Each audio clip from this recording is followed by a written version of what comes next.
नमस्कार दोस्तों, मेरा नाम रोहित है और मैं सूरत का रहने वाला हूँ और एक प्राइवेट जॉब करता हूँ। मेरी सैलरी भी ठीक ठाक है। मैं काफी शर्मीले मिजाज का आदमी हूँ, सो कभी गर्लफ्रेंड नहीं बना पाया क्योंकि लड़कियों से बात करने की मेरी हिम्मत नहीं होती थी। मैं सूरत में फ्लैट लेकर रहता हूँ। मेरे सामने वाले फ्लैट में एक परिवार रहता है जिसमें एक महिला सदस्य और उसके सास ससुर रहते हैं।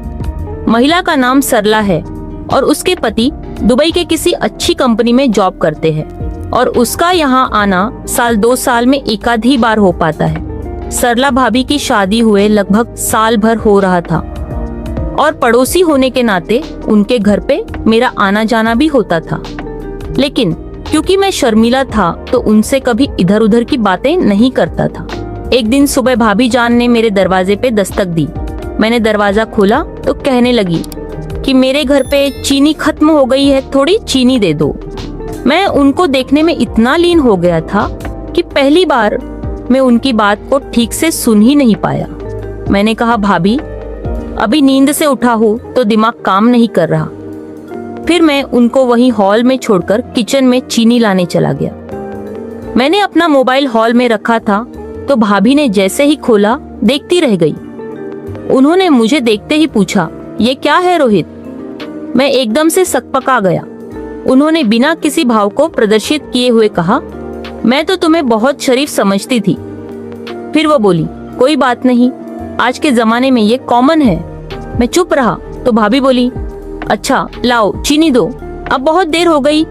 मैंने चीनी का कटोरा उनको थमा दिया। उसी रात को वो फिर मेरे कमरे में कटोरा लौटाने के लिए आई। मैंने उन्हें बैठने को कहा तो वो सोफे पे बैठ गईं। थोड़ी देर इधर उधर की बातें हुई, फिर आखिरी में वो बोली, रोहित तुमसे एक बात करनी थी। मैंने कहा, हाँ बोलिए भाभी। भाभी ने कहा, देखो कुछ गलत मत समझना, तुम्हें तो पता है मेरे हस्बैंड दुबई में रहते हैं। उन्होंने कहा कि उन्हें अपने लिए कुछ कपड़े ऑनलाइन मंगवाने हैं। कुछ देर तो मैं उनका मुंह ही ताकता रह गया। मैंने कहा, बिल्कुल भाभी, आपके लिए तो मेरी जान हाजिर है। इस बार मुझे भी लगा कि भाभी से खुलकर बोलने में कोई हर्ज नहीं है। इस तरह मेरी भाभी से बात करने में झिझक खत्म सी हो गई। इसके बाद उन्होंने कहा कि कब तक मंगवा दोगे? तो मैंने कहा, भाभी आज ही ऑर्डर कर देता हूँ, 3-4 दिनों में आ जाएगा। इसके बाद से तो सरला भाभी के लिए मेरे मन में एक अलग ही फीलिंग जागने लगी। मेरे दिल में उनके लिए प्यार जागने लगा। मैं सोचने लगा कि मेरे पास गर्लफ्रेंड नहीं और उनके पास उनका पति नहीं। हम दोनों ही दिल के साफ थे। वो अपने पति को धोखा नहीं देना चाहती थी। ये सोचकर मेरे अंदर उनके लिए और प्यार उमड़ने लगा। 3-4 दिनों बाद उनका ऑर्डर आ गया, लेकिन मैंने उन्हें बताया नहीं। कुछ दिनों बाद दीपावली का त्योहार था तो मैंने सोचा कि दीपावली पर ही उनको गिफ्ट करूंगा। बीच में उन्होंने थोड़ा परेशान होते हुए मुझसे पूछा भी कि ऑर्डर अब तक आया क्यों नहीं। तो मैंने बोला कि भाभी सब्र रखो, सब्र का फल मीठा होता है।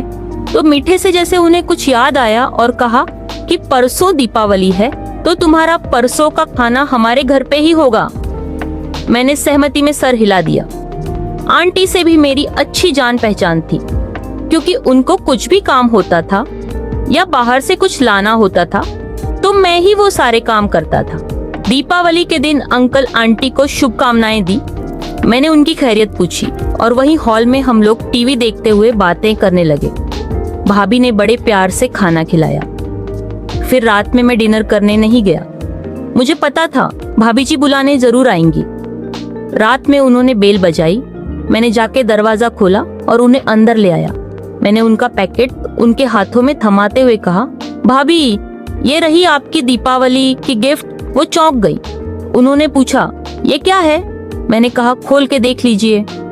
उन्होंने पैकेट खोला और देखते ही हल्की सी हंसी उनके सारे चेहरे पे फैल गई। उन्हें आज इसकी उम्मीद न थी तो पूछा कि ये सब आज ही मतलब क्या है? मैंने मुस्कुराते हुए कहा, आपके सब्र का फल, वो भी मीठा वाला। कुछ देर तो वो पैकेट देखती रही, फिर जैसे अचानक से उन्हें कुछ ख्याल आया और कहने लगी, चलो मम्मी पापा तुम्हारा डिनर के लिए इंतजार कर रहे हैं और इसको अभी अपने पास में रखो। मैं रात में आऊंगी तो ले जाऊंगी। कुछ देर बाद खाना समाप्त हुआ और मैं अपने फ्लैट पे वापस आ गया। अब मैं सरला भाभी का इंतजार करने लगा। मैं सरला भाभी के इंतजार में बेसब्र हुआ जा रहा था और भाभी थी कि आ ही नहीं रही थी। तो मैंने सोचा सब्र कर रोहित, सब्र का फल मीठा हो सकता है। उनको ना आता देखकर मैंने पैकेट खोला और उसे हाथ में लेकर देखने लगा। तभी अचानक डोर खुला और भाभी सामने हाजिर हो गई। मैं सोफे पे बैठे बैठे ही उनके चेहरे का दीदार करने लगा। मेरे हाथों में अपना सामान देखकर वो मुस्कुराते हुए बोली, बरखुरदार, ये आपके काम की चीज नहीं है। मैंने भी बात को मोड़ते हुए कहा, आपने बड़ी देर कर दी आने में। फिर मैंने उन्हें बैठने के लिए कहा और भाभी बोली, तुम्हारा गिफ्ट मुझे पसंद आया, तो ये बताओ ये कितने का पड़ा? पैसे मैं लेके आई हूँ। उनकी बातों को मैंने समझते हुए कहा, गिफ्ट का कोई पैसे लेता है क्या? उसके बाद उन्होंने मेरी कोई गर्लफ्रेंड न होने के बारे में पूछा, तो मैंने वही पुराना डायलॉग मार दिया कि आपकी जैसी हसीन मोहतरमा हमें मिली ही नहीं। तो उन्होंने कहा, अच्छा जी, मेरी तारीफ कर रहे हो या फ्लर्ट? मैंने कहा, अपनी बदकिस्मती बता रहा हूँ जी। भाभी, अरे कोई न सब्र का फल मीठा होता है, तुम्हें भी कभी न कभी मीठा फल मिल जाएगा। इसके बाद कहने लगी, रोहित अब मैं चलती हूँ, काफी लेट हो गया है। मैं भी अपने बेड पे गया और भाभी के बारे में सोचने लगा। उनके और मेरे बीच में जो कुछ चल रहा था वो सामान्य नहीं था। मुझे लग रहा था कि आगे चलकर हमारे बीच एक नया रिश्ता बनने वाला है। यही सब सोचते सोचते मेरी आंख लग गई और मैं नींद के आगोश में चला गया। अगले दिन शाम को हमारी मुलाकात हुई तो मैंने भाभी से पूछा कि फल मीठा था कि तीखा। पहले तो भाभी झेप गई, फिर मेरी हंसी देखकर बोली, अब तो ये फल खाने वाला ही जाने कि मीठा था या तीखा। मुझे समझ में नहीं आया कि इस बात पे मैं कैसे रिएक्ट करूं। मुझे ऐसे जवाब की उम्मीद नहीं थी। कुछ दिन हमारी मुलाकात नहीं हुई। एक रात को मैं हाल में लैपटॉप पे गाना लगा के और मैक बंद करके गाने सुन रहा था। लैपटॉप पे मेरा मनपसंद गाना बजा जा रहा था और मैं आंखें बंद करके किसी और ही दुनिया में खोया हुआ था। अचानक पीछे से मेरे कान में किसी ने जोर से चिल्लाया, लो मैं आ गई। मैं चौंक कर हड़बड़ी में उठ गया और पीछे मुड़ा और देखा तो सरला भाभी खड़ी थी। उन्होंने मुझे घूरते हुए कहा, तो बरखुरदार, किसी के इंतजार में पुराने गाने सुन रहे हैं? आपके सपनों की रानी तो नहीं आई, लेकिन मैं चली आई। फिर भाभी ने कहा, तुम्हारे पास तो बहुत बढ़िया गाने हैं, कुछ मेरे मोबाइल में भी डाल दो। मैंने कहा, भाभी मेरे लैपटॉप में एक से बढ़कर एक गाने हैं, उसमें से आपको जो भी पसंद है ले लो। मैंने भाभी को अपने लैपटॉप में फोल्डर खोल के दे दिया। भाभी ने कहा, अरे तो ऐसे मैं कैसे जानूंगी कि कौन सा अच्छा है? मैंने कहा, भाभी आप एक काम करो, आप लैपटॉप अपने रूम पे लेती जाओ और आराम से जितने गाने हैं आप देखो और जो पसंद आए उसे अपने मोबाइल में ले लेना। मेरा ये प्रस्ताव उन्हें पसंद आया और मैंने उन्हें वो लैपटॉप वैसे ही दे दिया। थोड़ी देर बाद मैं बाथरूम में नहाने चला गया। मेरी नजर बाथरूम के शीशे में गई। पीछे सरला भाभी खड़ी थी। मैं उस समय एक अलग ही सुरूर में था। फिर भाभी बिना कुछ कहे ही जाने लगी। पता नहीं भाभी कितने देर से खड़ी थी। मैं वैसे ही दौड़ा तो मेरा पैर फिसल गया और मैं बाथरूम के दरवाजे से होते हुए धड़ाम से बाहर की ओर गिरा। मेरे मुंह से जोर से कराहने की आवाज निकली। मेरी चीखने की आवाज सुनकर भाभी वापस दौड़ते हुए आई। भाभी ने मुझे पकड़कर उठाया और मुझे मेरे बेडरूम में ले जाकर बेड पे बिठाया। फिर पूछा, लगी तो नहीं? मैंने नामे सिर हिलाया। भाभी मुझे देखने लगी। मैंने कहा, मैंने वो आपको देखा नहीं था। फिर उन्होंने मुझसे आयोडेक्स के बारे में पूछा कि है या नहीं। मैंने नामे सर हिला दिया तो वो अपने घर आयोडेक्स लेने चली गई। तब तक मैंने कपड़े भी चेंज कर लिए। वैसे मुझे चोट तो नहीं लगी थी, लेकिन घुटने के बल गिरने के कारण घुटने में दर्द जरूर हो रहा था। भाभी आयोडेक्स लेकर आई। मैं बेड के एक सिरे पर घुटना नीचे लटकाए बैठा था और भाभी नीचे बैठ के घुटने पे आयोडेक्स मलने लगी। मैं उनके चिंतित चेहरे को ही निहारे जा रहा था। कोई मेरे लिए भी इतना परेशान है, ये देखकर मुझे बहुत खुशी हुई। मैंने भाभी से बोला, भाभी आप वापस क्यों आई? उन्होंने बताया कि लैपटॉप की बैटरी डाउन हो गई थी तो उसी का वो चार्जर लेने आई थी। मैंने भाभी से कहा कि भाभी आपको डोरबेल बजाना चाहिए ना। उन्होंने कहा कि तुम दरवाजा बंद क्यों नहीं रखते। उनकी इस बात पे मैं चुप हो गया। फिर वो खड़ी हुई और चार्जर के बारे में पूछने लगी। मैंने चार्जर लाकर उनके हाथ में थमा दिया और उनका चेहरा देखने लगा। सुबह हुई तो मैं नहा धो के ऑफिस की ओर जाने को निकला तो लैपटॉप का ख्याल आ गया। मैं ऑफिस में लैपटॉप लेकर जाता हूँ क्योंकि कुछ काम लैपटॉप में करने पड़ते थे। अब न चाहते हुए भी मुझे सामने के फ्लैट का डोर बेल बजानी पड़ी। सामने चेहरे पे थकान और आंखों में लालिमा लिए भाभी खड़ी थी। शायद रात में वो ठीक से सोई नहीं थी और इसका गुनाहगार केवल मैं था।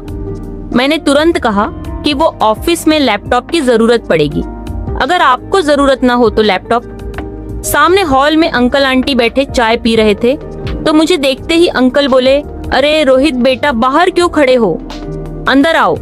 मैं अंदर चला गया। भाभी लैपटॉप लेके आई तो मैंने अंकल को बताया कि नए गानों के लिए भाभी लैपटॉप लाई थी। तब अंकल ने भाभी को मुझे चाय देने के लिए कहा।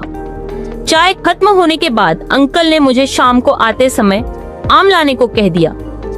आम का नाम सुनते ही मैं भाभी की तरफ देख क्योंकि हंस दिया। वो झेप गई और दूसरे तरफ देखने लग गई। मैंने अंकल से कहा, अंकल मार्केट में तो कई प्रकार के आम हैं, आपको कौन सा चाहिए। आंटी भाभी से पूछने लगी कि बेटा कौन सा आम मंगाए। मैं भाभी को देख के बोल दिया, भाभी को शायद बिना गुठलियों वाले आम पसंद होंगे। मैं इतना कहकर हंसने लगा। अंकल चौंक के बोले, अरे ऐसा भी कोई आम होता है क्या। मैंने मुस्कुराते हुए कहा कि नहीं अंकल जी, मैं तो मजाक कर रहा था। फिर मैं ऑफिस के लिए निकल पड़ा। शाम को आते ही मैंने भाभी की डोर बेल को बजाया। आशा के अनुसार भाभी ने ही दरवाजा खोला। मैं रूम में डायरेक्ट घुस गया और चलते चलते ही कहा कि लीजिए आपका आम, आपको ये पसंद नहीं आएगा क्योंकि आपके पास तो इससे भी मीठा आम, वो भी बिना गुठलियों वाला है। भाभी ने गुस्सा होते हुए कहा, ये तुमने क्या आम आम लगा रखा है, अभी तक तो मैंने उसको खाया भी नहीं है। इतना कहा आम की पन्नी मेरे हाथों से लेकर भाभी किचन की तरफ चल दी। खैर मैं रात में ही गया और फिर खाना खाया और उसके बाद लैपटॉप पे रोमांटिक गाने सुनने लगा। मुझे अब कभी भी नींद आ सकती थी तो सोचा कि दरवाजा बंद कर दूं, लेकिन न जाने क्या ख्याल मन में आया कि मैंने आज दरवाजा लॉक ही नहीं किया और सोफे पे बैठकर आंखें बंद कर ली। मुझे कब नींद आ गई मुझे पता ही नहीं चला और जब सुबह आंख खुली तो देखा कि लैपटॉप नहीं है। मेरे जूते और मोजे जो कि मैं पहन के ही सो गया था वो भी गायब थे। मुझे लगा कि सब चोरी हो गया। मैं भाग के अपने बेडरूम में गया तो देखा लैपटॉप वही टेबल पर पड़ा है। जूते भी बेड के नीचे रखे हुए थे। मैंने सोचा कि शायद रात में भाभी आई हुई थी। अगले दिन में जब भाभी मेरे रूम में आई तो मैंने भाभी ने कहा कि भाभी आपने यह सब किया। तो भाभी ने कहा, हाँ मैंने ही किया था। उसके बाद मुझे लगा कि अब मुझे भाभी को अपनी बात बता देनी चाहिए कि मैं उनके बारे में क्या सोचता हूँ। मैंने भाभी से अपने दिल की बात बताई तो भाभी ने कहा कि तुम यह आज कैसी बातें कर रहे हो, तुमने मेरे इस लगाव को क्या समझा है। मैंने भाभी से तुरंत माफी मांगी। फिर भाभी ने बड़े ही प्यार से समझाया कि तुम्हारी उम्र ही ऐसी है जिसमें तुम कुछ ज्यादा ही सोच लेते हो।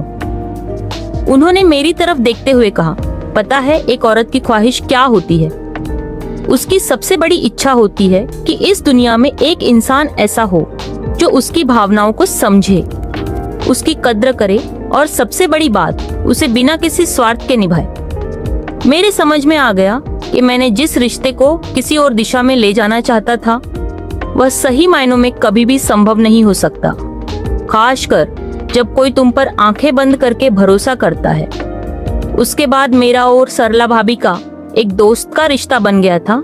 तो दोस्तों, कैसी लगी हमारी कहानी? अच्छी लगी हो तो हमारे चैनल को सब्सक्राइब करें।